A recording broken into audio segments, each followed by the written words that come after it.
I think many gym owners fail at is getting in the right frame of mind when they go to build a team and they think what they have is so great, but they're not addressing some of these big blocks to build the foundation on before they start this relationship with everybody. If your employee's vision does not fit inside of the vision that you have for your company, they're going to go find somewhere where their vision fits, or they're going to create their own vision and go off and open their own business. A superstar is someone that could stand up in front of a crowd and by themselves and melt people's faces off. So they're going to be able to do a lot of things on their own. What has happened, beautiful people? Welcome to another episode of the Build Your Gympire podcast. You're in the right place. If you are a gym owner, personal trainer, box owner, fitness pro that's looking to grow your gym, grow your business in ways that you, your team, your community, the people you serve, and not least importantly, your bank account are going to feel absolutely awesome about. Today, we're taking questions from the ether, and it's a very good question. I like it. And it's about creating opportunities for your team. So we hire trainers all too often. Maybe there's turnover, and you say, gosh, I've got these people that I really like. How do I create more career opportunities for trainers? Option one, we talked ever so briefly, literally about 3 seconds before we're actually filming the episode. Connor said, hey, you need somebody, you need a career opportunity for your trainer, just send them to work for him. So that's on the table for you if you'd like to just sort of refer up and out. Given that that's not the answer you'd like to hear and you'd like to create some career opportunities for your Then you folks send on them to the Mark. side. Then you send them them to Mark. Okay, that's option two. And then finally, options 3 and on. Let's talk about it. How do you guys, obviously you've created some really cool opportunities with your businesses over the years. You got folks that have been with you a long time. How are we creating opportunities for our trainers? Well, I think there's. I'm going to steal it, Mark. I'm going to steal it. Connor, I was going to set you up. I was going to set you up. No, I'm going to set you up. I'm going to set you up, Mark. I'm going to set you up because I think you have to have clearly defined roles, GR. That's first. I got it first. Clearly defined roles. I'm going to back up even before that. Ooh, nice. Because I'm going to let Connor give the simple answer. Then I will go advance down the rabbit hole rather than me going. That's never happened before. It happens every episode. That's why I'm going to switch it up. Connor, because you've had this too, and same with me. So I'm curious on this. I think we have to look at two different lenses. You have a trainer and even our ex-client or ex-athlete been with you for a really long time.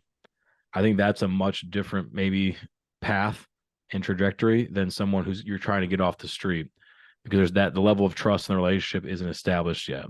So how would you approach, I guess, either one of those? And I guess how does it differ? Like you said, clearly defined roles, but I think in this case, how can you, we can paint the picture. And the reason I wanted to bring this up to you and pose this to you, because it's we can paint the picture all we want. If they don't trust us and we're not likable, that's a different story. No one's going to want to work for us, whether they've known us for 8 years or, 8 days. So kind of take that, run with it. What's the difference, I think in micro gyms or small training gyms, I think some of the intangibles of what makes your place in terms of the culture is so important, where pulling someone off the street to go work at a big box gym or a big franchise is a lot easier because it's so set in the system that you can kind of just plug and play. Whereas again, I'm just talking in my feels here. Another thing that kids say is, with how the relationship is with our team, with our members and all that stuff, it's obviously way easier to take a kid that's been with you for 8 years, and I have multiple of those, because they know what we're about, they know our culture, they fit in very easily, they're quote unquote one of us, to where we can teach them the X's and O's of coaching, and it makes it super simple. Now as we're expanding and scaling, that's not even nearly, I was going to say, possible at a lot of the times, but it's completely impossible to do that. So now we have to, like I was saying, have clearly defined roles and criteria for what is success. So if we're pulling someone and just interviewing people off the street, whether they're from other gyms or just a college grad or just getting started or whatever, we have to have clearly defined roles of what success looks like and how long success is going to take. That's something that I've quickly realized is when you're in one location, success happens for, let's just say, a trainer. Like getting it and doing, what you want them to do happens a lot quicker. As you're expanding and you're getting wider, it just takes longer for it to get success. So clearly defined roles, and clearly defined timeline for what success looks like. Does that answer that, Mark? Yeah, it was pretty open ended. So, in this one, like unlike most things in life, like you're not going to get this one wrong. So that was a good one. That was a good one. Yeah. But the reason I wanted to bring that up, yeah, it's like, oh wow, interesting. Being nice to Hey, each we're other. talking about hiring, we're talking about opportunities. Like the gloves are off because this is everything. And reason I wanted to bring that up too is because anytime you're hiring somebody like and then onboarding them, like there's no opportunity if we botch this whole situation. But you get one chance for good first impression, you get one chance to onboard somebody the successful way. And yes, having clearly defined roles and a good onboarding process definitely helps that. It's definitely a requirement. If we go into the start of a relationship and we are not, or maybe you're a little jaded by the last person that dumped you, which is exactly what kind of how you feel sometimes, especially the first couple times it happens to you, right? And we're jaded on it and we don't think anyone wants to work, or we think everything is what we do is so much better and kind of sit on our pedestal a little bit. Like you're not going to create an opportunity for somebody who's going to leave you more frustrated. So this is a huge skill I think many gym owners fail at, is getting in the right frame of mind when they go to build a team and they think what they have is so great, but they're not addressing some of these big blocks to build the foundation on before they start this relationship with everybody. And I think that's like, if I want to look under the hood at many different people and gym owners I talk with, and they say, I don't know, like I'm trying to elevate them, and they didn't, and that's the third person that fell off and like I had to get rid of. And it's like they're all kind of happening at the same spot in their career. And really that's just limitation on the owner, and not setting the scene appropriately while they have that person under their tutelage, right, as they're developing and molding them for this. That's the roadblock in the owner. So I think that's something that we have to kind of really look inward at. And do we even have the path ourselves defined of where we're trying to lead them, first and foremost? And I'm not talking about like a 10-year vision, even though that does help. You don't have to have it specifically defined, but people want it to be, they don't want to be stuck behind a parked car, right? So they want to be moving. They want to be knowing opportunity presents themselves. That's why growth is the best thing ever, because people want to be growing. They want to know how they can be a part of that. Very few people there, I should say very few A player type team members are going to be just like, hey, I'm good. Like, and stay there, especially when our demographic of our trainers is typically somebody probably in their 20s just getting started. Like if they're set at 25 years old and they're just good, then that's somebody I want on my team anyways. So it's incredibly I know I'm saying throwing a lot of stuff out here, but I think starting that initial relationship, but also having the right frame of mind as an owner, like we have to know what these opportunities are going to be.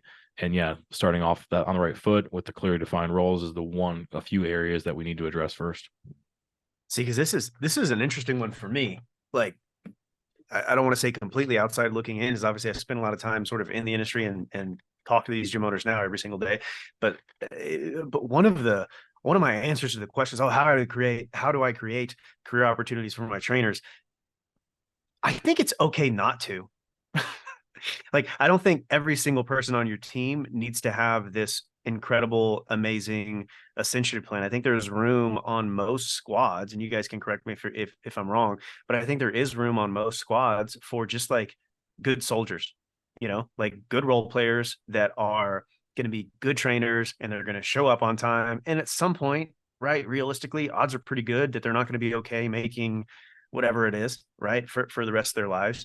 But it's okay to have just good role players and to have a good, solid position. A lot of folks that I talk to, they have this, they've got a bit of an inferiority complex where they feel like, oh my gosh, if I can't pay this person $100,000 a year, there's no way they're going to stay with me for the next 6 months. And I think that's just not true. I think we sort of underestimate the amount of crazy people in the industry and how psychotic other work environments can be when we are not completely psychotic as owners, when we're not just fucking yelling at everyone every single second and making them feel like shit every single second of every single day. So I think there's room to be okay right? With just having role players. And then, because I've seen a lot of situations where you lose a great trainer by promoting them into being a salesperson, right? You lose a great trainer by promoting them into a management role, particularly I think with some of what you both have said, where you haven't set clear expectations on what the journey is going to look like. And so, like, one piece of advice, if you don't have everything figured out, if you don't have super clearly defined roles, if it's not a clear system where, like, all right, so this is the trainer role, this is how you move into a director of training role at a given facility, and this is how you move into a facility manager role, what have you. If you don't have that already, you're just starting off, or it's your first couple hires. My recommendation, if you have somebody that's really good on your team and you're attempting to give them some more opportunity to make some extra money, is to have an honest conversation that you don't have it all fucking figured out. Right? Okay, here's the deal. I know you want to make more money. I know we're trying to create more opportunity for you, and we think the sales thing might be something that you're interested in, or management, whatever. Insert thing here, right? Insert an additional piece here. Here's the deal, Mark. I value you as a trainer. I value our relationship a hell of a lot more than I value you doing some lead follow-up for me. And so if this sales thing doesn't work out, I need us both to know that that's okay, and that you don't feel like you've got to quit because you hate following up with leads, right? Are we good with that? And then they say, yeah, totally cool. Maybe we test it out and move into it, right? I think there's room for having honest conversations if you don't have it all figured out. However, that said, so Connor, you said have clearly defined roles. What are your, like, how do you personally create that clarity at Flex? Like, what does that look like? Or what question should I be asking right now to bring more clarity? I guess, like, hey, if you're a single location and you're bringing on trainers, right? Where do they go? Okay, I'm a trainer. Okay, so where do I go from there? How do I earn more money? How do I earn more responsibility? How do I earn your trust to do additional things to actually make this a career and not kind of a 1 year and done type thing?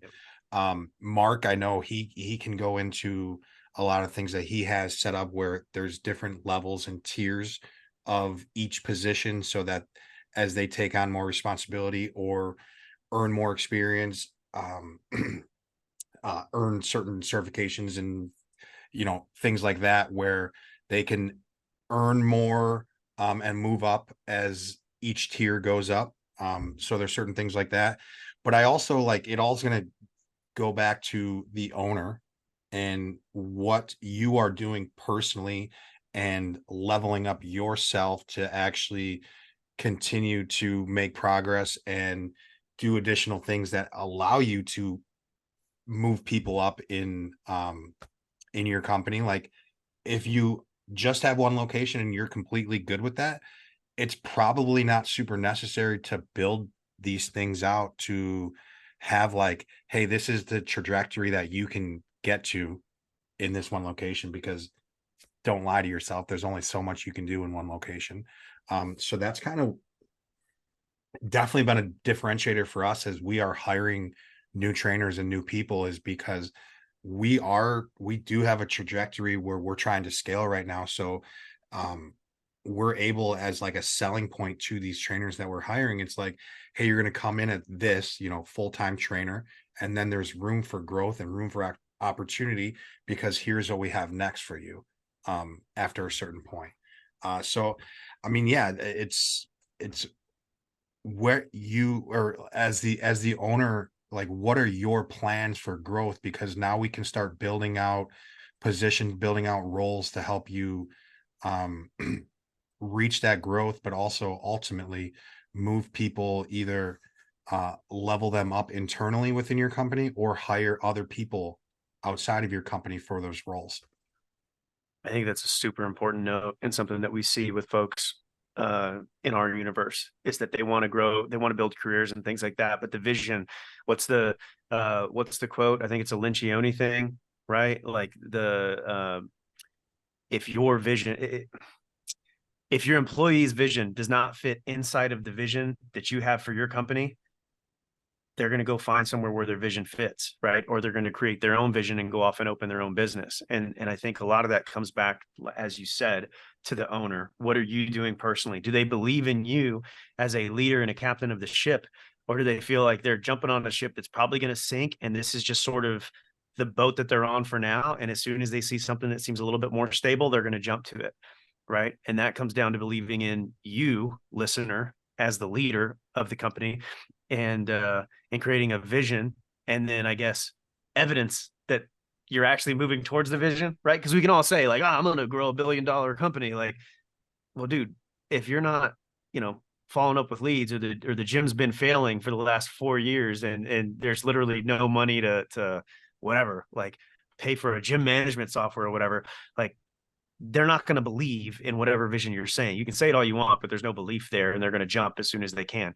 And so I think leveling up individually and leveling up what you're doing in the business is deeply important. It's probably a prerequisite to creating true, like long-term, real career opportunities for trainers. Mark, anything on that? And then I'd love, like, after the basic principle stuff, I'd love to dive into what you guys, because you both have similar things, like similar commonalities. You both have clearly deeply successful businesses, and you've now created a situation where when you say, hey, I'm going to open my 5th, 6th, 7th location in the next 2 years, there's belief there, because like you've done this already a handful of times, and you can point to trainers in your systems that are now facility managers or marketing manager, like whatever it is, right? Like higher level roles. You obviously have that sort of component to it. So Mark, anything else on the I guess foundation side before we get into the specifics of how you guys do it? Totally. On the foundation side, what I like to do now, again, born out of a deficit of just screwing this up lots and lots of times. And again, I'm on my, I think 400 hours in this year of hiring. That's not an exaggeration. So I'm a completely different, completely transformed, was one of the best areas that I've been able to grow in as a leader and test some things, but also really as a communicator. And not just and the business is growing and has certain demands and needs, so you have to assess that as well. But talking to the trainer in general, I'm not talking about your first one technically.Maybe you probably have this is probably better suited for multiple, and have a little more direction. If you have couple multiple staff members, and a little more defined, but like it's more just like, hey, what's your expectations, right? Even in the hiring process now, like what do you expect to do this? Where if somebody's just fresh out of maybe of college, very interesting on what they expect based off of what they've seen. If someone's been in the industry a few years, their expectations are usually more realistic as well. But I want to know what they are expecting, right? And so I could simply say, we'd enter you at this role. If you're expecting that this is what we're able to do, because at that role, you need to coach X many hours. You need to do it. This is your schedule. And if we can align on that, then we're off on the right foot. So great story. One kid, okay, we train athletes and adults. It's like, I want to train athletes. All right, well, what's your expected schedule going to be? Well, 6 a.m. to 2, and I'm like, you realize athletes start at like 3 o'clock, 3:30, right? And like the look on his face was just like, all right, well, I guess we're done, like but again, I would never have known that if I didn't ask. I would just start assuming that like we understand each other on this. And all right, what's your expected, like, hey, maybe not right now, but in 5 years, what are you expecting to make? What's your career trajectory? So that's not just thinking if it aligns with us, but I also want to know, like, is that doable for us? How hungry are they? Have they put any thought into their career at all? As well. So there's many different questions that are aligned with and then the hiring process that you can definitely define this. But really just setting those expectations, I think is super important. So you get off on the right foot for the opportunities, and then you really have to know your business and know your roles and what's required. On our job descriptions, people always wanted me to share it, and I'm like, I'm not sharing it with you, because one of the best things I ever did was sit in a room either by myself, definitely, but also with 1 or 2 key people and define what these roles are and talk through it, and get so much better by doing that. So for now, example, if someone wants to be a level 1 coach for us, and just to allow them to be part-time, full-time, what are those requirements, right? Well, I want to coach a little bit, like, but can you coach 20 hours? well, no, I don't want to coach any mornings. Well, then you have to work with this demographic and these hours, and this is what we were able to fit. So just by the metrics alone, this is probably not a good fit, right? Or hey, I'm open to doing this and this, right? I want to work full time. Well, you have no other skills developed yet. You're primarily a coach. For you to work full time as a coach, we need you to do, 10 hours of this, and you got to coach 30 hours. To coach 30 hours, are you able to work 3 split shifts? Yeah, I can do that. Great. Well, that's wonderful. Like I don't expect you to do that very often, but this is the next skill level that I want you to develop. This is the next level for us. We know what skills to work on, but it could be 6 to 9 months of us working on this. So I don't want this, like the schedule could beat you up. That's common. I understand it. It's not forever thing. Are you willing to do that right now? And then you can figure out from there where they want to take that. But being able to have that sense of clarity of like, this is what it's going to be. Are you good? And having that level of certainty, I think they're good with that. Sometimes I think going like the rabbit hole of scheduling, I think people are like, this can be like this forever. It's like, well, not if you learn. You're doing this now because we want you here. It's actually a good thing. I want you here more often. Coaching more sessions allows you to understand our avatar even better, understand our business even better, get more reps under your coaching belt. You become a better trainer. We can pay you more. You can have other responsibilities. But if you don't go through that trainer type boot camp, at least in my world, I love that. Like you got to get some reps as a coach, right? And that sets the stage for everything else. But if you're unwilling to do that, or you physically can't do that, then I understand, but this is probably not going to be the fit for you long term. So I know that's a lot spewing out right there, but it's such a valuable piece for owners to wrap their minds around. Mark, could you expand on that? Absolutely. Absolutely. GR, so your next question was going to be like, hey, what are we doing, right? Yeah. Yeah. Mark and I have talked about this quite a bit. When I look at it I look at it as we on our team, we want superstars and we want rock stars. A superstar is someone that could stand up in front of a crowd and by themselves and melt people's faces off. So they're going to be able to do a lot of things on their own.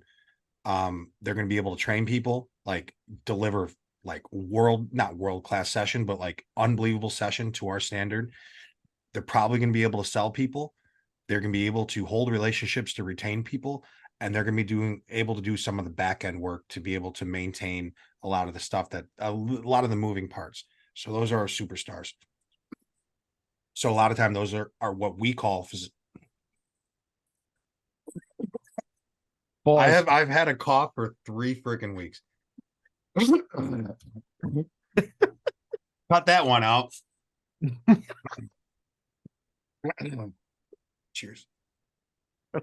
What incredible production. What incredible quality. Yeah.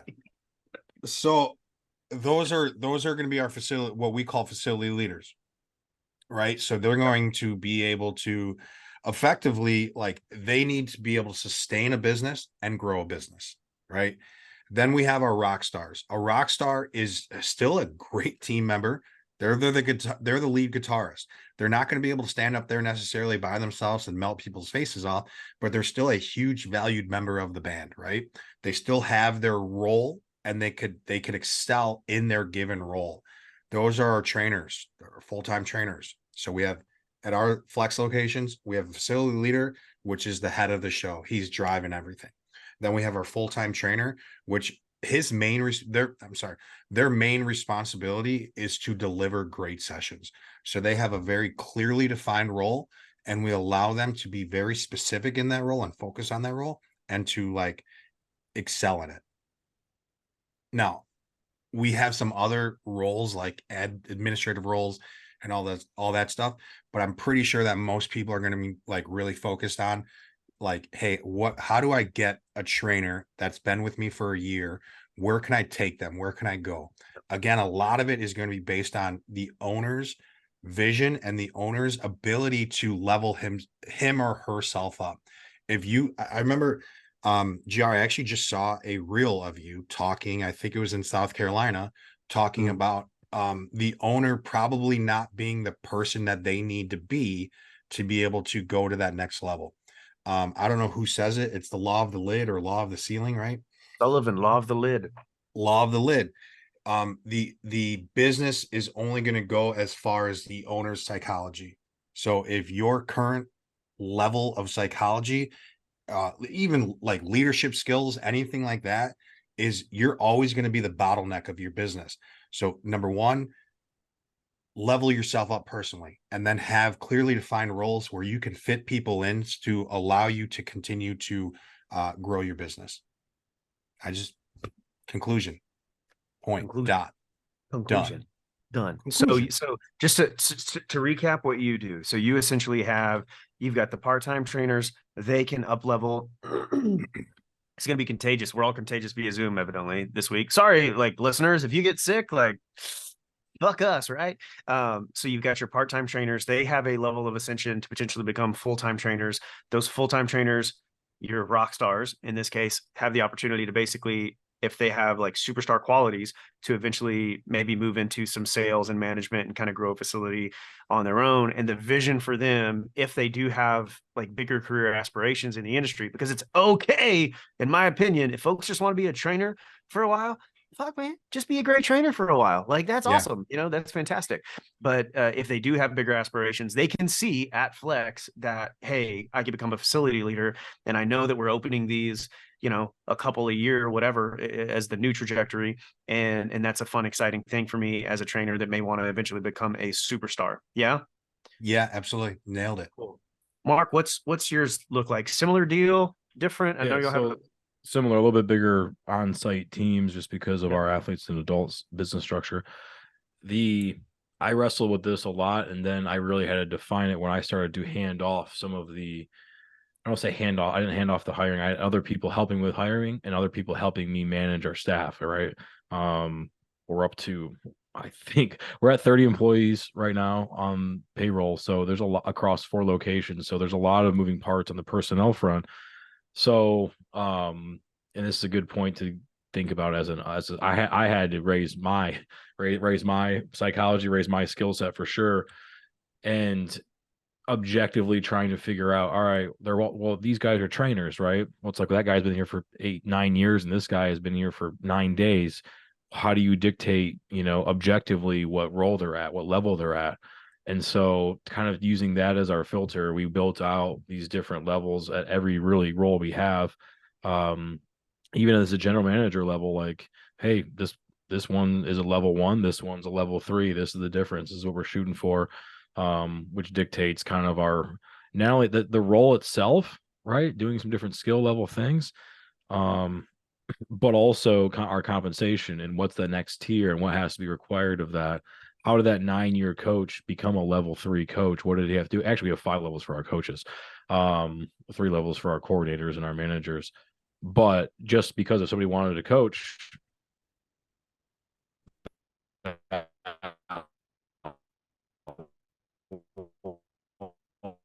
just because if somebody wanted to coach, we're gonna hold the thought. Or just I don't mind this guy. You're still all right. I got you. Am I back? I'm back. Yeah, you're back. You're back. Just in case if somebody just wanted to coach. So just in case if somebody really wanted to coach forever and they just say, I want to coach 30 sessions, I'm good on the schedule. Great. What is that trajectory for them? And how can I provide them a really full-time, really, I want to say above market livable wage if they know that the expectation is. I didn't have that on paper for them. And what would they have to do to achieve it? I wouldn't do that just because they wanted it. They'd still have to continue to get better. So again, one of our core values is live a complacency kills lifestyle. So basically a lot of growth mindset stuff in there. Our hiring and our trajectory for our careers. One of our core values is live a complacency kills lifestyle, which basically means to have a growth mindset. So in our structure, we built out our hierarchy of career opportunity and our trajectory is basically if you want to level up, then we have to level up some different skill sets as well. So that expectation is constantly set. Every review, every quarterly conversation, whatever we want to do, we know what that next phase is, right? And if we keep following that path, eventually it's going to get to where we want to go. We can paint the picture a little bit more because, again, you ask the trainer what they really want. They're not sure what they could ask for. They're also, again, usually a little bit younger in their experience the minute you know how to have these conversations. So by giving them some not legitimate, like actual visuals, but also painting that picture with as much detail as possible, and walking them through that, not only builds trust, but also knows where we're going. and allows us to hit that and develop our business around those roles and levels and set those expectations. So even you as an owner doesn't have to be involved in every single conversation. You're just following the system now. And that's something we've been able to do, and still tweaking, still evolving as we grow. But it's been working really well, just because the amount of clarity that it provides. So how often are you guys having these ascension conversations with your team members? Officially quarterly, but our GMs are talking about it constantly. And it's a constant because we're very highly growth oriented. So it's set in stone, repeatable. Hey, we're not going to, just stay the same. And again, it could be like, they could say the same again, level wise, compensation wise, but they're doing things to build onto that next phase, right? We don't want to force them to enroll too soon, similar to what you were talking about earlier. Sometimes they just need a little more experience under their belt, a little more time, to build some of that confidence to have that. And that's a conversation too. Hey, you know what? You've done really well. I think we need to cement some of these skills. Let's talk about it next month or next quarter, whatever it is, depending on the situation. But it has to be constant, right? And I think that's a big thing that gym owners get. We're wearing many hats, right? And we lose sight of that. Oh, that guy's good. He's good. He's good. He likes what he does. But we don't have the system of communication in place to kind of check in on them and make sure we're nurturing the way we want, giving it the focus that person deserves. Or we hand it off to somebody else. And we think it's good because we think that we've trained them on how to converse about some of this stuff. So yeah, it's constant. And again, working with anybody, but especially in the trainer world, like things happen in their lives fast. And, hey, I just talked about this 3 months ago. Now you're saying this, hence why you need to document this stuff, but also like need to know how much your parameters and your system can change. And, you got to know where it's like, well, that's not going to work here. And this is what we're going to do about it. Or if you want that, then let me know what I can do to help you make that transition, but it's not going to be here. And I think having the confidence in your system and it allows you to have that if you only have 2 trainers and you're going to take some guts to be able to say that, right? Because, nothing will derail growth like some personnel issues in a relationship business like we have. So, it's a tough road to get there, but I think some of these tips can really help us set a good foundation. Yeah, I agree. I mean, it's become a part of our culture. Growth and improve every day is our big core values of ours. It's obviously very out in the open with our trainers and our staff and pretty much everyone that we're growing and scaling. So it's talked about very, very consistently in most meetings. But if we're having one-on-one conversations, I think quarterly can be done. I think that's probably a little bit too much. I think at least annually. We just Jesus, this is off the rails. I think at least annually, and I think you need to let them know it. So that could be a part of their. This is a little off topic, but that could be a part of their annual review, or let them know that, hey, this is when we're going to talk about growth opportunities, talk about raises, bumps, whatever you want to call them, at this time of the year, and it's going to be that one time that we're going to do it, because that just really sets the expectation of what that conversation is going to look like and when it's going to happen. Just, I think one of the parts of, as people continue to grow and mature in business, the unknown and the stories that trainers are telling themselves. And, we talk a lot about pillow talk and when trainers have significant others and get married and all that other stuff of, hey, you've been there for X amount of years, you're only making this, and all that talk starts happening. It's really important you control the narrative of, hey, this is when we talk about this, and this is how we're going to talk about this. To have one set time per year of when those sit down one-on-one serious conversations are happening. I like it. Real quick, because we're running out of time here. Biggest mistakes and regrets in terms of potentially promoting folks. I think of like all right, there's a limit to how much you're going to pay somebody to administer a session, right? So like there's a point, like you're not going to pay a trainer $100 an hour to run a, whatever, a group session. Most likely, I would maybe an unfair assumption, but I would probably assume that's probably somewhat fair. What are the big mistakes or lessons or guardrails you might put on somebody in 5 minutes or less? Some wisdom you might impart about somebody unto somebody. Jesus Christ, this is fucking off the rails. Some wisdom that you would share with somebody who's considering, hey, I want to create more career opportunities for my trainers. Well, because we our own ambition as a leader and hey, I want to take care of my people. Like it comes from a good place, but you got to be objective about this. Where it's like I can't just give a raise or a promotion just because I like them. Like so giving an unearned raise or unearned promotion, that's going to bite you because it's setting the wrong precedent. And number one, like I should say number two is that you're giving them like it should be clearly defined what the next level looks like. And it should come with more responsibility and shared stress is what we like to say now. It is Lord have mercy, Connor. I like to say now. It can't just be There you go. more money just because, Godly. I think you got the thought out. Connor, any closing words of wisdom? Big mistakes? Do you want guardrails? Do you want me to go or you want to finish, Mark? I feel like he got it out. Is that it's not, it can't just be all about money and giving things like because you feel Good, Bjorn. Yeah. Putting people in the wrong position just because because the business needs it, but it doesn't fit their skill set. Would that be a convenient? Yeah. That'd be convenient over correct is what it would be. Yeah. Throw back to a previous episode there. Thou shalt not.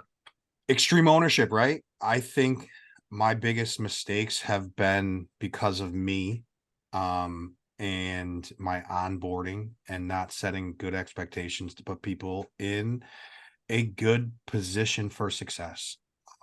So usually when it has gone I should say when it has gone bad has been 100% because of me.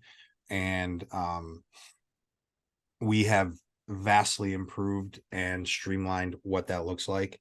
And then the only other thing I think has been a learning experience for me is when you're just starting out and you're growing a little bit, everything is so generalized, right? Everyone has dual roles. Everyone does a little bit of everything. Everyone picks up slack.